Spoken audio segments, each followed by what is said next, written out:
Hello and welcome to commerce Gali guys. एक बार फिर से कॉमर्स की गली में आपका स्वागत है। कॉमर्स की गली एक ऐसा प्लेटफॉर्म जो आपको इफ़ेक्टिव तरीके से पढ़ाता है और ख़ुद का एग्ज़ाम्पल क्रिएट करने को बताता है। खुद का एग्ज़ाम्पल क्रिएट करने का मतलब कि जब आप कोई भी टॉपिक पढ़ रहे हो तो मैं समझता हूँ कि तो वो चीज़ तब अच्छे से समझ में आई होती है जब हम उसका खुद से एक एग्ज़ाम्पल क्रिएट कर सकते हैं। अगर हम खुद का एग्ज़ाम्पल क्रिएट कर रहे हैं उस टॉपिक से रिलेटेड तो वो चीज़ हमें अच्छे से समझ में आई है। अगर हम एग्ज़ाम्पल क्रिएट नहीं कर रहे तो वो चीज़ नहीं समझ में आ रही। तो ठीक है, आज के इस टॉपिक में हम बात करने वाले हैं कैरेक्टरिस्टिक्स ऑफ मैनेजमेंट की। तो कैरेक्टरिस्टिक्स ऑफ मैनेजमेंट के कौन कौन से कैरेक्टर्स आते हैं, कौन कौन से फीचर्स हैं, वो चीज़ देखेंगे। तो पहला है goal oriented process. Goal oriented process का मतलब कि जो ऑर्गेनाइजेशन होता है उनका कोई ऑब्जेक्टिव होता है। जैसा कि मैंने पिछले वीडियो में एक कहानी बताई थी, तो जो लोग अभी तक वो वीडियो को नहीं देखे हैं तो प्लीज़ जा कर के वो वीडियो को देख लें। तो मैनेजमेंट का एक अपना ऑब्जेक्टिव होता है जो पहले से ही डिसाइड कर लिया जाता है। हमने भी उस कहानी में देखा था कि आपका जो ऑर्गेनाइजेशन, आपकी जो कंपनी थी, वो 10,000 पेन को सेल करना चाहती थी और कॉपी को भी, ठीक है। तो जो सेल करना है आपको 10,000 पेन और कॉपी, वो सारा मैनेजमेंट उसी के लिए काम करेगा कि किसी तरह वो पेन और कॉपी सेल हो जाए। तो सारा चीज़ जो है वो गोल ओरिएंटेड है कि मतलब उस पेन को सेल करना है। दूसरा आता है परवेसिव।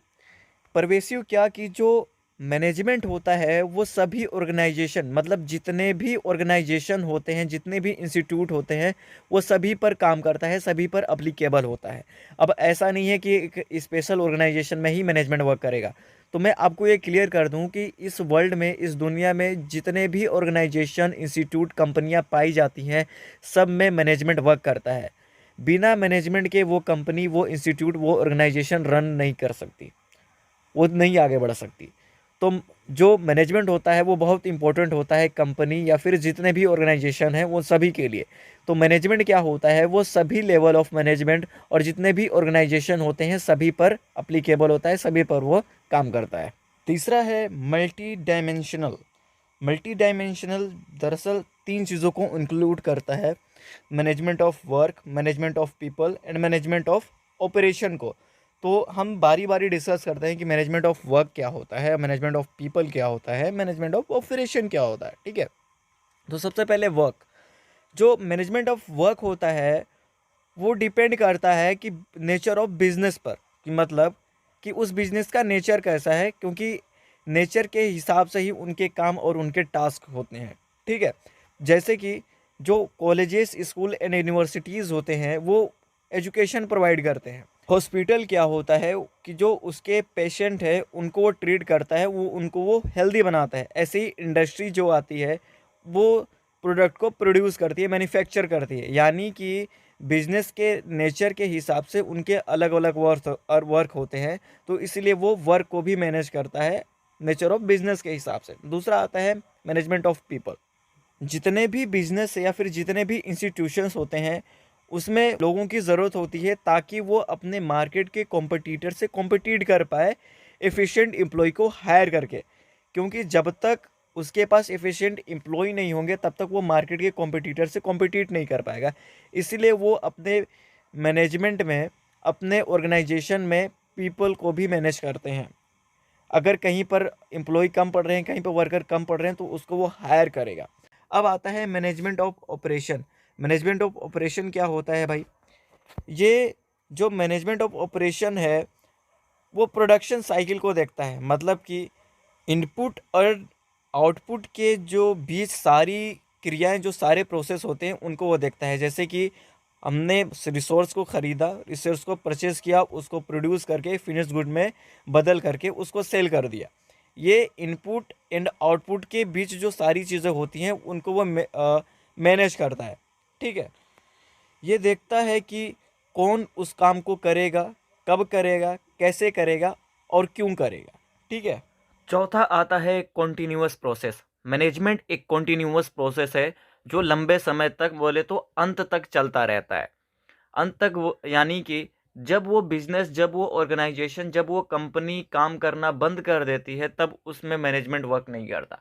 लेकिन जब तक वो कंपनी एग्जिस्ट करती है, जब तक वो कंपनी वर्क करती है, तब तक मैनेजमेंट भी उसमें वर्क करता रहता है, क्योंकि एक ऑब्जेक्टिव अचीव होने के बाद उस ऑर्गेनाइजेशन के दूसरे ऑब्जेक्टिव भी आ जाते हैं। एग्जाम्पल के रूप में, जब आप टेंथ क्लास में थे, तो आपका एक ऑब्जेक्टिव रहा होगा कि मुझे इतने परसेंट स्कोर करने हैं, उसके बाद 11th में भी, उसके बाद 12th में भी। तो ख़त्म नहीं होता है, जब तक आप आगे बढ़ रहे हो, जब तक वो कंपनी वर्क कर रही है, तब तक उसमें एक ऑब्जेक्टिव रहता है और तब तक वो मैनेजमेंट उसमें वर्क करता है। पांचवा आता है ग्रुप एक्टिविटी। ग्रुप एक्टिविटी क्या होता है कि जो मैनेजमेंट है वो बहुत लोगों को इन्वॉल्व करता है। Manager, worker, employee, board of director, sales manager, purchase manager, ये सारे लोगों को इंक्लूड करता है। आने वाले वीडियो में जब हम लेवल ऑफ मैनेजमेंट देखेंगे तो उसमें ये बात आपको क्लियर हो जाएगी। तो जो ग्रुप एक्टिविटी होता है उसमें जो वर्कर काम कर रहे होते हैं, जो मैनेजर्स होते हैं, जो मतलब जितने भी उस मैनेजमेंट में इन्वॉल्व होते हैं, वो सभी अपने ऑब्जेक्टिव को अचीव करने के लिए वर्क कर रहे होते हैं। डायनेमिक फंक्शन की मैनेजमेंट जो होता है वो इन्वायरमेंट के हिसाब से चेंज हो जाता है। मतलब कि अगर कोई इन्वायरमेंट में कोई चेंजेस आ रहे हैं, जैसे गवर्नमेंट ने कोई नई पॉलिसी अपना ली, कोई नया कंडीशन आ गया, कोई नया ट्रेडिशन आ गया, लोगों की नीड क्या है, मतलब इन्वायरमेंट के चेंज के हिसाब से मैनेजमेंट अपने काम करने का तरीका भी चेंज कर लेता है। सातवां आता है इंटेंजिबल फोर्स। जो मैनेजमेंट होता है वो इंटेंजिबल फोर्स है, जिसे देखा या छुआ नहीं जा सकता, लेकिन उसे एक्सपीरियंस, उसे फील किया जा सकता है। उसे फील कैसे किया जा सकता है कि जब बिजनेस, जब वो ऑर्गेनाइजेशन, जब वो इंस्टीट्यूट, जब वो कंपनी अपने ऑब्जेक्टिव, अपने गोल को पूरा कर लेती है, उसका रिजल्ट मिल जाता है, तब उसको फील किया जा सकता है। और हाँ, जब उस मैनेजमेंट में, जब उस बिजनेस ऑर्गेनाइजेशन में जो लोग काम कर रहे होते हैं वो अच्छे तरीके से काम कर रहे हैं या नहीं, वो मोटिवेटेड है या नहीं, वो भी मैनेजमेंट डिसाइड करता है। ये कैरेक्टरिस्टिक्स या फिर फीचर्स ऑफ मैनेजमेंट खत्म हुआ। आने वाली वीडियो में हम देखेंगे objective of management and importance of management को। तब तक अगर ये वीडियो आपको अच्छी लगी तो इसको लाइक करिएगा, शेयर करिएगा, कमेंट करिएगा और हाँ, सब्सक्राइब करिएगा ज़रूर। सब्सक्राइब करना मत भूलिएगा। तो मिलते हैं अगली वीडियो में, तब तक के लिए टेक केयर, बाय बाय, जय हिंद।